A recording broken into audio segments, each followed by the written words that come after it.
పరిశుద్ధ గ్రంథం ఛానల్ వీక్షిస్తున్న ప్రతి ఒక్కరిని దేవుని పేరిట వందనాలు తెలియజేసుకుంటున్నాం. ప్రేమ, సంతోషము, సమాధానం సదా మీకు తోడేండి నడిపించును గాక. నిన్నటి దినాన ఇర్మియా గ్రంథం 20వ అధ్యాయం చదువుకున్నాం.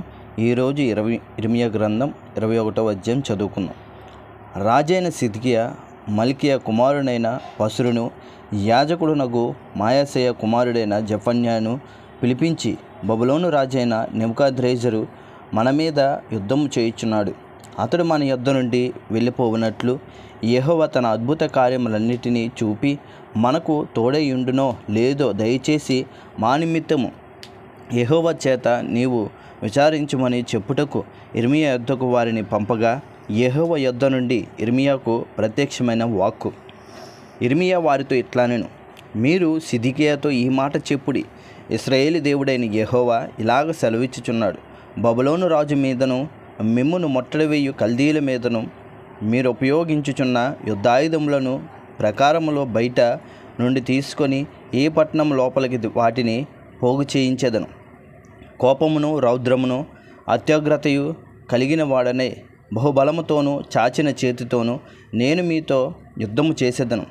మనుషులనేమి పశువులనేమి ఈ పట్టణపు నివాసులందరినీ హతము చేసేదను. గొప్ప తెగులు చేత వారు చచ్చెదరు.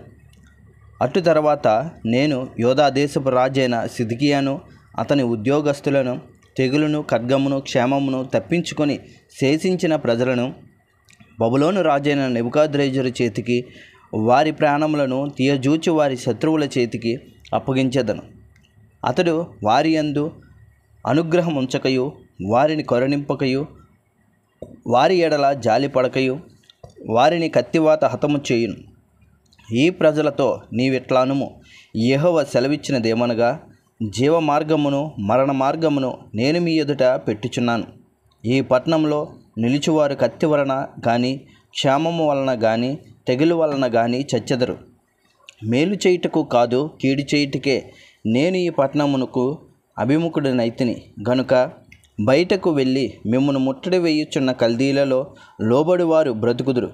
దోపుడు సొమ్ము దక్కినట్లుగా వారి ప్రాణము వారికి దక్కును. ఈ పట్టణము బబులోను రాజు చేతికి అప్పగింపబడును. అతడు అగ్నిచేత దాన్ని కాల్చివేయును. ఇదే యెహోవా వాక్కు.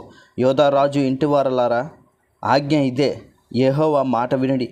దావీదు వంశస్థులారా, యెహోవా ఇలాగ సెలవిచ్చుచున్నాడు, అనుదినము న్యాయముగా తీర్పు తీర్చుడి.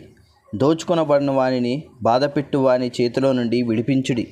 అలాగ చేయని ఎడల మీ దుష్టక్రియలను బట్టి నా క్రోధము అగ్నివలె బయలువెడలి ఎవడను ఆర్పిలేకుండా మిమ్మును దహించును. యెహోవా వాక్కు ఇదే. లోయలో నివసించుదానా, మైదానమందలి బండ వంటి దానా, మా మీదికి రాగలవాడెవడు, మా నివాస స్థలంలో ప్రవేశించువాడెవడు అనుకుని వారలారా, మీ క్రియల ఫలమును బట్టి మిమ్మును దండించెదను. నేను దాని అరణ్యంలో అగ్ని రగులబెట్టెదను. అది దాని చుట్టూనున్న ప్రాంతములన్నిటినీ కాల్చివేయును. ఇదే యెహోవా వాక్కు. ఇంతటితో ఇర్మియా గ్రంథం 21వ అధ్యాయం పూర్తయింది. రేపటి దినాన ఇర్మియా గ్రంథం 22వ అధ్యాయం చదువుకుందాం. ప్రేమ, సంతోషము, సమాధానం సదా మీకు తోడేండి నడిపించునుగాక. ఆమేన్.